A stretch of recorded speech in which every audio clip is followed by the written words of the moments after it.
Hello everyone, in this video I'm going to show you a number of things. The occasion is the Sun Saturn Kazimi. Lately I have shown you a couple of Kazimis, but we haven't actually treated it as a process. And now I would like you to show you how it is not really an event, although there is an exact time when the Sun and Saturn are really exactly conjunct, which is around 7 p.m. On the 4th of February, London time, and it's in Budapest or in Europe, it's 8 o'clock p.m. So you can erect a chart where you are, and you can actually, so the GMT is 7 p.m. on the 4th. But it is really a process. It's a one-day process. And I'm going to show you the whole thing. And also on that day, there are a couple of asteroids, centaurs, and fixed stars linked to the space-time moment. And there are also some quite interesting configurations. So it's going to be a very packed video, if you allow me to show. Okay, so here's the chart for. Actually, this is for Budapest. I do have a London chart as well, but I would like you to understand that since the Kazimi placement involves the Sun conjunct another celestial object within 17 minutes of an arc, and it means that you have the Sun here, and when another object is nearing it and actually getting really, really, really close, the Kazimi is an expression, an Arabic expression, expressing that at that moment, it's actually not a moment, it's going to be a lengthy process, that celestial object becomes fused with the Sun's energy. It is at the Sun's heart. That's what Kazimi means. But it's actually not a space-time moment, really, although here, this is the Budapest chart. It's the Sun-Saturn conjunction will be at 15 degrees 56 minutes, but it actually is a process. And it starts on February the 4th at 11:56 a.m., so at noon, really. And it lasts till next day until the 5th, 2:26 a.m. London time. So it's really quite almost a day, actually. On that day, there's also a stationary Mercury and a couple of conjunctions. But let's talk about what this Sun-Saturn conjunction means. Well, since Kazimi is always positive, it always expresses the best qualities of that particular celestial object, which is in the heart of the Sun. Let's enumerate what's the best in Saturn. Well, stability, accountability, stamina, endurance, the ability to build structures, to construct things, to be there, to stand by, to be very honest, to accept hierarchic structures, to know your past, to cherish the past, and to cherish authority. So, and also because the stationary Mercury is ruled by this Saturn, Kazimi Saturn, I hope, and I really sincerely hope, that on these 2 days, the 4th and the 5th, we will have some normalcy. We will, the whole world is running into its horrible end with craziness, packed with idiocy, packed. And I really hope sincerely that there will be some recognition that, come on, people, why are we doing this? Why are we so crazy? Why are we questioning stuff that we have really known? And I love Douglas Murray, especially whenever, there's a sentence about this or that and about, really craziness. And he asks the question, compared to what? Yes, this is the question we need to ask. And I think Saturn and stationary Mercury ruled by Saturn will actually help us ask these questions. We have a hard life, really, compared to what? Compared to British miners that had a horrible life, or compared to Holocaust victims, or compared to what? We have a brilliant world. We have a brilliant life. We really, and at this moment, I'm recording this on the 2nd of February, Imo, and we have snow out there. It's wonderful. It's beautiful, and the sun is shining. You could be happy. You don't have to be miserable, okay? Try to be happy for what you have and try to be grateful for what you have. That's, I think, the main problem. And the rest of the placements, I kind of suggest this as well, because the Venus-Vesta conjunction allows you to focus, Vesta, on what you how you create harmony, or what you really have as a well-being. Okay, Venus is also harmony, money issues. I just see two birds courting each other. It's beautiful. It's actually beautiful. It's not just spring, but with the snow, and I mean, it's enchanted.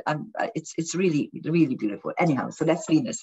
The birds are also playing out Venus. That's synchronicity, really. So feel loved, and try to emanate love around you, and try to emanate happiness and harmony. That's what, focus on your harmony and your love issues and money issues. That's what Vesta says.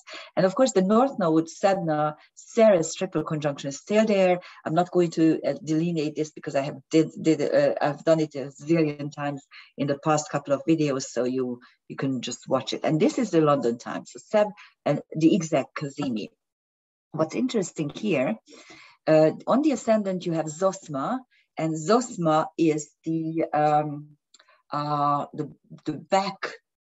backbone, actually, of the spine of the celestial lion.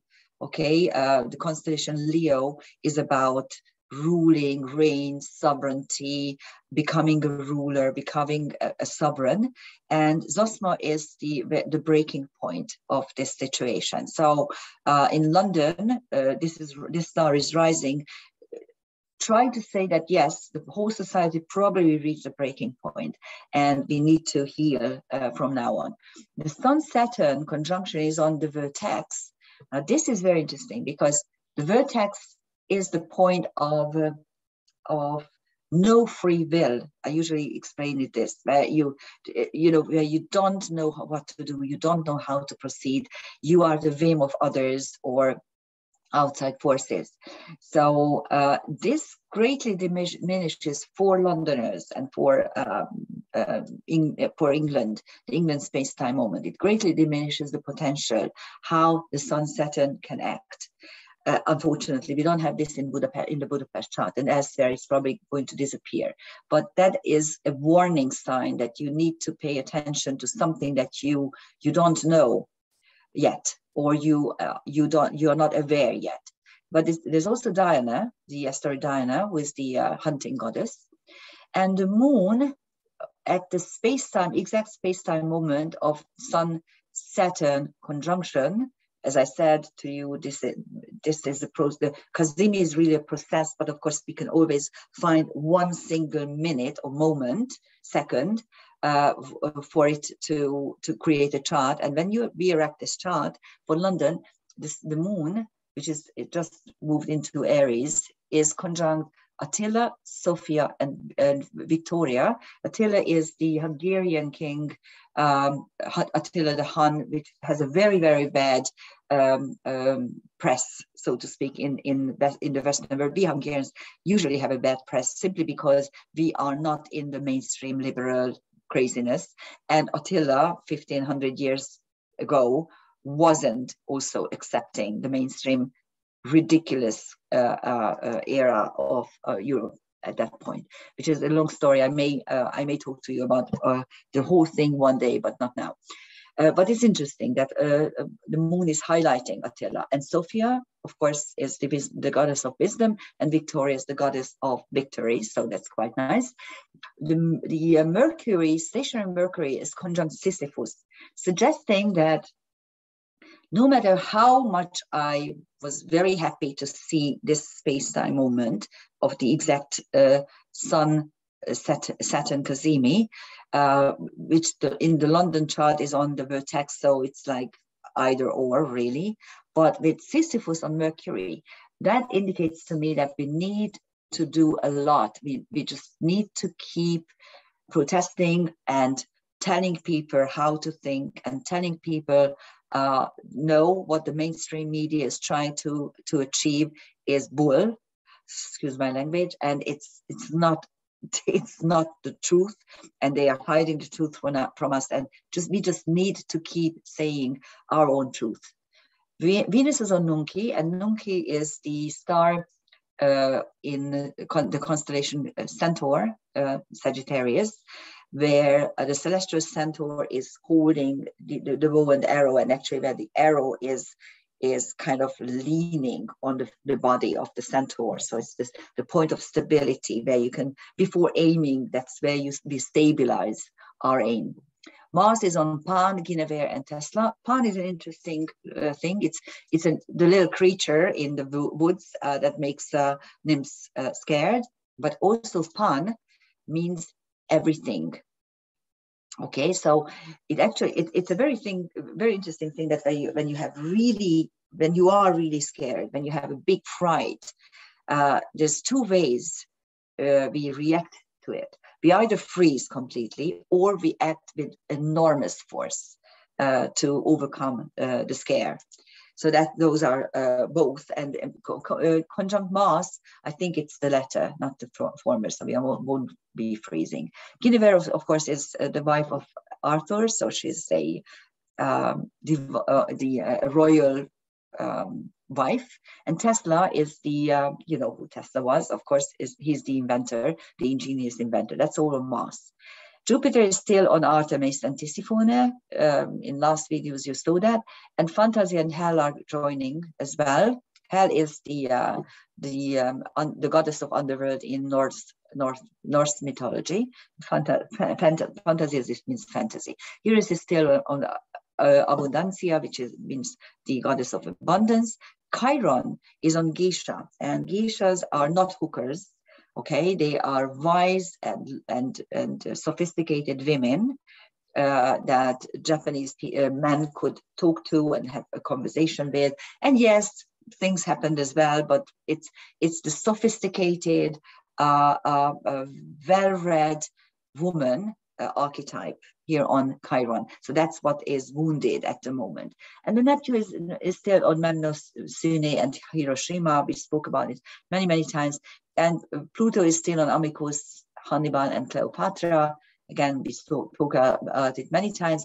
The South Node, however, has two new asteroids, one asteroid and one centaur. Adonis, which is the beautiful man archetype that everyone falls in love with, and Sato is a centaur denoting toxic emotions. So that is coming to the surface at this space-time moment. I'm going to show you two configurations.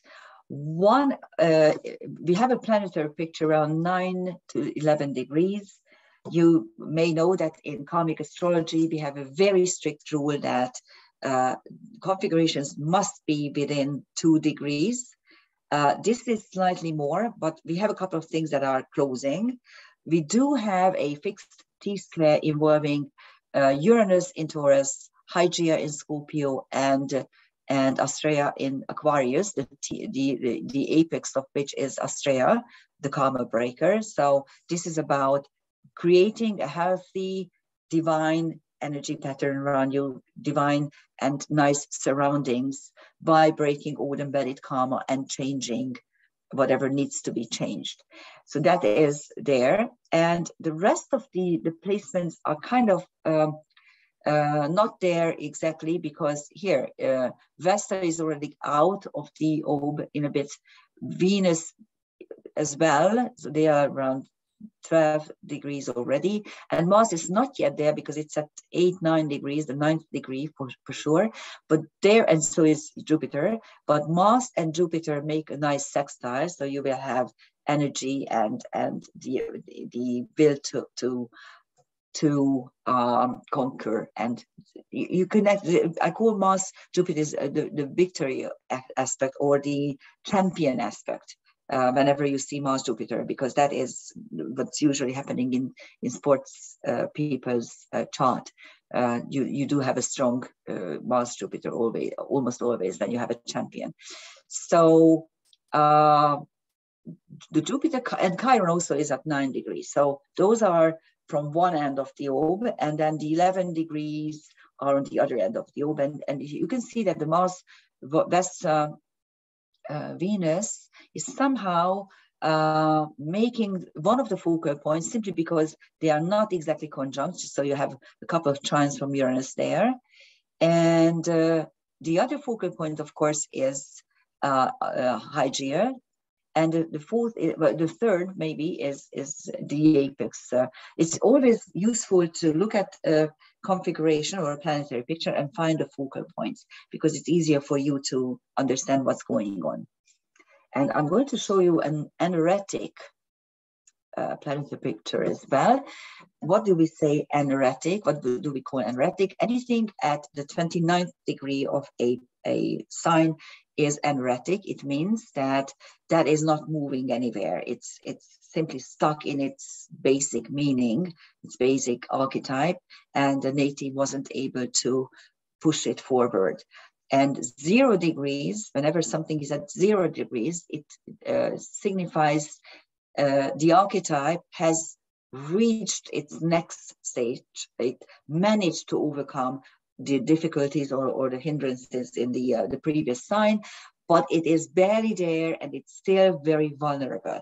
And whenever you see 29 degrees and 0 degrees in a chart, you will have what I call, not just I, and a lot of us call, a dissociate configuration, or dissociate aspects. This is exactly what you have here, because yes, there is an opposition, an exact opposition, involving, of course, the nodal axis, but Ceres and Sedna are still at 28, 29 degrees, so they're there.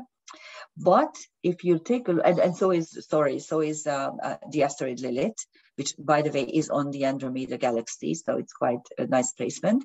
So those are at 29 degrees. But you see the dark moon and Juno are already in the next sign. So the dark moon is at 0 degrees Capricorn, and Juno is already at 1 degree Aquarius. So it's really coming out of this anaretic placement. So it's getting stronger. And the moon, which is not shown here, will be anaretic on the 4th of February between, this is London time, 1:10 p.m. till 2:56 p.m. So then it is joining the whole thing, and then it moves into 0 degrees Aries. And by 7 o'clock, when the Sun Saturn Kazimi is exact, it's going to be at 1 degrees 40, something like that. So that is an anaretic degree, an anaretic configuration, and this is a dissociate square. The Juno-Lilith square is quite interesting because they are mutually exclusive archetypes, because Juno is the official wife, the first lady, someone who is committed in a serious relationship, while the asteroid Lilith is revolt against injustice and getting out of a committed relationship. And they are in a square position in this space-time moment. But look at it. Juno is already in Aquarius, an air sign, and Lilith is still in Aries, a fire sign. So this is a square that is really a sextile energy. So it's not as vehement, not as aggressive as it would be if one of them were already in the next sign. Of course, now the asteroid Lilith will move into Taurus in a couple of days, and then the square will be turning into a fixed square. That's a much heavier energy than the dissociate square that is between the two of them. Actually, you do have a little an interesting little trapeze here. The base of the trapeze is the quincunx involving the dark moon and the triple conjunction. So the base is some sort of karmic energy or karmic intent. The inside of the trapeze are two trines, giving us a flowing energy that I know my talent, but I'm not really interested in showing. Quite interestingly, the size of the trapeze of the stage, so to speak, are semi-sack size. So the push is from the outside. Come on, let's perform. Go up there. You know what to do. And the square, the top is the square. So the top of the stage is the square. And this whole thing suggests, leave me alone. I don't want to perform. I don't want to go in the limelight. I know I'm talented, but I'm content knowing it. I don't want to show it off. This is what this particular trapeze means. There are many, many trapezes in different variations, and it's always interesting to try to delineate what sort of stage it provides for the native and how it can manifest. So that's it. I hope you liked what I could enumerate here, a number of things. And so it's an interesting space-time moment, the 4th of February, up till the 5th of February, because then, as I said, the Sun Saturn Kazimi is really a process, as I hope you understand by now. Thank you for listening. Bye-bye.